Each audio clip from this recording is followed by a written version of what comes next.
guess it takes quite a bit of discipline to be able to 20 plus years savings to realize a dream. Yeah, well, I work for people, and I thought, well, if you can own a company, why can't I own a company? I can see what you're doing, and at this job that I'm doing here with you, you've got people working for you, and that is what I want to do, exactly what I want to do. But the ways and the means to do that, if you haven't got the money, there's no way you're going to do it. So I had a couple of part-time jobs, I had a full-time job, but I was focused. My friends were going on holiday, they were going to Ibiza, Jamaica, Trinidad. Are you coming this year? No, I've got a dream. And if I spend £1,000 going with you, that means I've got to work for somebody else for another year, and that's not going to happen. So I just focused, saved my money, and then it came to the end, ended up as a director of a company. I jacked all that in, and this is what I do. And I didn't expect to be a good chef in the cooking industry. All I wanted to do was open my restaurant and give the people of Huddersfield a taste of the Caribbean, and it's just taken me to a different level now, what I wasn't expecting at all. And you finally opened this restaurant, when, in 2006? 2006 we opened the restaurant. You quoted as saying you wanted to show that Caribbean flavors and Caribbean food was more than just jerk chicken. Yeah, definitely. I mean, over the years we've had chefs on TV and they've cooked ackee and saltfish, rice and peas, curry goat, and we need to move on. As a race of people, we need to move on. Caribbean food is one of the most influential foods in the world. A lot of people know this, but curry goat, the curry doesn't come from the Caribbean, it comes from India. The rice doesn't come from the Caribbean, it comes from China. There's yams, sweet potatoes, they're African. And what's happened is when we had the influx of migrants over to the Caribbean islands, they brought their different flavors of food in. But what we've seen to have done is stayed dormant, and we cook the same pepper steak, roti, rice and peas, oxtail, ox liver. What we've got to do, we've got to move on and bring different influences again, and just let us just step up a little bit. Let's step up our game on the presentation, on the different flavors we combine with the basis of the pimentos, the Scotch bonnet peppers, the ackees, the saltfish, all of these things, but we can tweak it to a nice a la carte standard and let the whole of Europe taste some of the finest foods in the world, and it does come out of the Caribbean islands. And that's what you do? That's what I do. I do a fusion of food. That's what I do here. And what I'm trying to do, I'm trying to give the British public just a little taster of what we've got, where a lot of people are shy just to stamp their foot straight into Caribbean foods. So I'm incorporating a lot of European food with Caribbean food. So we've got certain dishes on the menu that I do in the restaurant. We've got like garlic king prawns with scallops on a bed of sweet pea puree, but with callaloo. I'm teasing them with the callaloo. They're sweet pea puree. They know about things like that. They like scallops. They like king prawns. So we're just giving them a taster. And this is where I feel as if it can benefit the Caribbean islands. Let's move on. Let's give the English people, the European people, a taste of our food. And I feel fit that the economy can grow through the food and tourism. If they taste the food over here, more people will want to experience the freshness of the food in the Caribbean and book more holidays to the Caribbean. You had an interesting discussion prior to the taping of this. You talked about, well, introducing it, in a sense of what you just said, introducing the Caribbean foods to these people in small doses, because you can't get 100% in right away. That's it. And that's what you say you're doing. Yeah. What's the level of success that you have? The success that we've got here, I mean, at this moment, when we went on the Gordon Ramsay show, it was a 10-week in advance to get in here. And I want to talk about Gordon Ramsay show in just a little later on. We will talk about going on the roads later on. Yeah. But you were saying that in order to do this, if you can get through the English certainly to buy more Caribbean foods and Yeah. to develop a greater passion for Caribbean foods. Yeah. It's better for the farmers back in the Caribbean, isn't it? Yeah, definitely. They can. I went not so long back, and I saw the poverty that was what was happening over there. A lot of people do go there for holidays, but the grounding of the people over there, there's not a lot of money, and how I feel fit that these farmers can benefit. I'm going to bring India into this example. From the war, the English people, they fought in the war with the Indian people. The Indian people came back to England and they set up their Indian restaurants, but they've educated the English palate into the Indian herbs and spices. The amount of herbs and spices that come out of India, whether it's turmeric, whether it's curry powder, whether it's garam masala, whether it's coriander, all these type of products, it gives a massive turnover to the India or Pakistan. What we need to be doing is educating the English palate to like our type of food, the callaloo, the ackee, the pimento, the Scotch bonnet pepper, the yams, the sweet potatoes.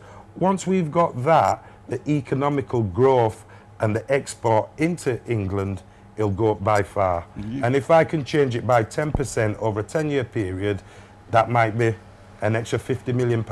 You grew up poor in Huddersfield. We grew up poor. There were 5 boys, and we had to hide behind that. We had to hide. When that insurance man was coming at that, knocking on that door, all he heard was, "Get behind the sofa." So we'd hide until that man had gone. We had to share food. My mum, there was days when we used to go to school, and there used to be school trips, and there used to be a letter, and you get the letter, and you'd think, I'm not even bringing that letter home, because my dad's just going to look at me like this and think, what you ask that stupid question for? You're now going to wait. So we didn't even want to put the pressure on his parents. We know we couldn't afford it, so we're not even going to bring that letter home. And you had to share that's one fish. Yeah, again, when things were tight, there used to be my mum, my dad, and the 4 boys that lived in the household at the time, and it used to go down in rank, so we used to buy 1 fish and chips. So dad used to get the big slice of the fish. Then mum used to get the second big slice, but I was second to the bottom, and I was the biggest one. So my little sliver of fish, that ain't doing nothing for me. But we've grown up with nothing, and this is why I'm so passionate about this cooking. I'm passionate about the Caribbean, and I'm passionate that I am going to succeed in educating people over in Great Britain, England, in Europe, get more of a feel. They want a different taste, and that it's our time. Our food is our time, and we have got people that can represent for this food to get imported in bulk, not just for the black community, but for everybody, every race, colour and creed. You went on the road to the Caribbean, didn't you? Yes. Tell us about that. Oh, the Gary Rhodes tour, that was the best experience. Who is Gary Rhodes? Gary Rhodes is one of the top English chefs that you can get. He's like, I don't know, he's like the king, he's like the posh man of the cookery world, but he's such a perfectionist, but he's down to earth. But little did I know, he was adopted. He was adopted at 9 years old by a black man from Jamaica. So that was an eye-opener for me, where you look at somebody and you think he's come from this posh background, and where he hasn't. He's grown and he succeeded. And that is one person that's given me inspiration. I spent a month with Gary Rhodes. He has a TV show as well. He does TV shows over here. He's a reality show. Yeah, he does reality shows. He's done Rhodes Around the Caribbean, Rhodes Around China, Rhodes Around Europe. But just generally, he's just a top chef over in England. And I think he's massive around the world. And Rhodes Around the Caribbean was the show that you were on. Yeah. Tell us about it now. Well, Rhodes Around the Caribbean was, I opened the restaurant, and I sat down, and I'm going to tell you a little story. I went to my wife and I says, there's a competition to go with Gary Rhodes around the competition, to go around the Caribbean. And I says, but it's a month. Do you mind me applying for it? And she went, nah, everything's all right. You just apply for it, love, everything's good. Yeah. So I did certain interviews, I went to London, finalised, and a couple of days later, they rang me up at home and saying, Barrington, you're one of the 2 people that we're taking you. There's a guy called Hassan, and there's you that's going a month around the Caribbean. So now I've rang my wife on her mobile phone, and I've says, you know that competition that I entered? I've got it, and I'm going away for a month. And up to now, I ain't heard nothing yet, you know. I ain't heard to say nothing. That was why he was saying, oh, sure, you can go. You're not going to make it. You weren't going to make it, you know. I can't discourage you, can I? Oh, by all means. By all means, you go and you apply for it, knowing jolly well thinking I'm not going to get it. You're not going to get it, and so when you don't get it, I'll be here to pat you in the back and hold you and embrace you. Yeah, oh, you're not going anywhere. But you did. Yes, we did. For a month. And that was an eye-opener. Each island that we went to, we went from Jamaica to Trinidad, Tobago, St. Lucia, Antigua, Curacao. That was a massive eye-opener. It was Curacao. It's got a massive Dutch influence, where a lot of people over the Caribbean islands, you think it's all the same food, it's all the same people, but no. And Tobago, so tranquil, and the men and the people look like they're straight from the African descent, straight from slavery, and the men at 70 still look strong. They're all dark in colour. Where you go to Trinidad, and you've got such an Indian influence in Trinidad, where they use something called shadow benny, but that's what we call as coriander. They use seasonal peppers. They look like a Scotch bonnet pepper without the heat, but you can flavour a lot of food with it.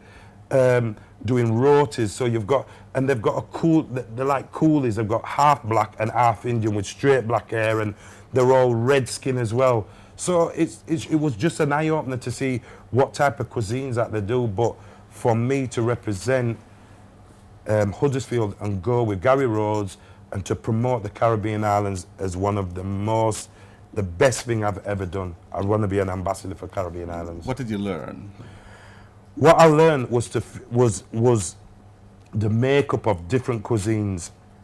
I learned that, and I learned how to cook properly. I can cook, but learning by a master on how to chop properly, how to chop this one first, put that in the pot first, because that one will break down before that one. So put that one now, put that one in 5 minutes, put that one in 10 minutes, and then all together, all of them will come together where they've all got, whether it's an al dente with a little bit of a bite, or all of them are nice and soft. It was just a massive educational program for me, and seeing how beautiful the countries are. And what impact did that Rhodes Around the Caribbean have on your own restaurant here, and the recipes and what you present? The impact what a Rhodes Around the Caribbean did for me was I was limited to the amount of food what I could cook by learning and reading books and doing certain things from my grandma, but it opened a whole new avenue, because I've got 10 different islands with 10 different foods coming back with nearly 200 different recipes, where I can take those 200 recipes and make them into 600 recipes by having the food, the basis of the food I've already got in England, and then I've got another 200 to work on. So instead of using certain things on that dish, I will bring an English butternut squash instead of using sweet potato. It's still got the texture, but I can slice it, I can boil it, I can pan fry it, but it's got the same flavour but a different colour. I can blend it, I can make it into a puree, and I can put certain things in. I can do a coconut crusted red snapper. I can put that on the bed of the butternut squash, where some people can't access sweet potato, but the butternut squash can use the same way. And